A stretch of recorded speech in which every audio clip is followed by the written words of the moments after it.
Hi everyone, সবাইকে শীতের সন্ধ্যার শুভেচ্ছা। আজকে আমি রাতে রান্না করছি। রাত হয়ে গিয়েছে, একটু ঠান্ডাও লেগেছে, গলাটা কেমন ভারী ভারী হয়ে গিয়েছে। তো আপনাদের দেখাবো খুব শর্টকাট ওয়েতে মাংস ভুনা রেসিপি।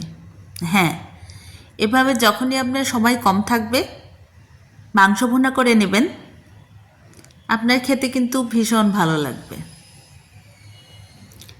মাংস খুব টেস্টি হয় বিভিন্ন রকমভাবে রান্না করলে, এবং খাওয়ার স্বাদটাও কিন্তু একটু আলাদা হয়ে যায়।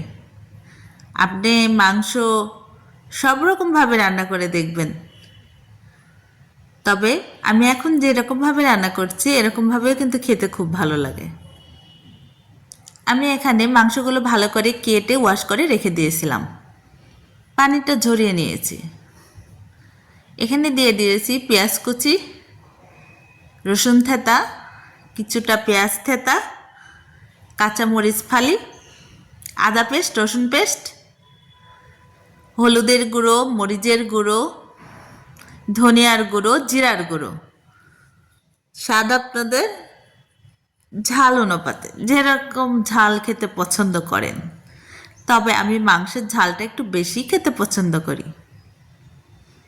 আর দিয়ে দিয়েছি সয়াবিনের তেল, তবে এখানে সরিষার তেলটা আমার শেষ হয়ে গিয়েছে, যদি থাকতো একটু দিলে মাংসটা খেতে বেশি ভালো লাগতো।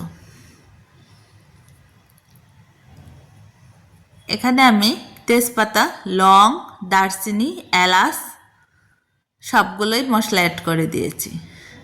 অল্প একটু পানি দিয়ে আমি কিছুক্ষণ মশলাগুলো যেন ভালো করে মেখে যায় এবং একটু মাংসটা কষিয়ে নেওয়ার জন্য চুলার উপর দিয়ে দিই প্রায় 20 মিনিটের জন্য। মাংসটা যখন কষানো শেষের দিকে যাবে, ঝোলের পরিমাণ খুবই হালকা হালকা বের হবে, তখন আমি আলু দিয়ে দিচ্ছি। আমার বাসায় আলু সবাই খুব পছন্দ করে। এরকমও হয় মাংস শেষ হয়ে যায় কিন্তু আলু থেকে যায়, আলু এতটাই পছন্দ। এখন আলু দিয়ে আবার কিছুক্ষণ কষিয়ে নেব। যখন মাংসের ঝোলটা একদমই পোড়াটাই শেষ হয়ে যাবে, শুকনো হয়ে যাবে, ঠিক সেই মুহূর্তে আমি 5 থেকে 10 মিনিট ভালো করে কষিয়ে নেব। ওটা আউট হয়ে গেছে, আপনাদের দেখাতে পারলাম না। তারপরে এখানে আমি কষানোর পরে আবারও নতুন করে পানি অ্যাড করলাম। আমার রান্না কমপ্লিট। ওকে, ভালো থাকবেন, দেখা হবে আবার নতুন কোনো রেসিপি নিয়ে।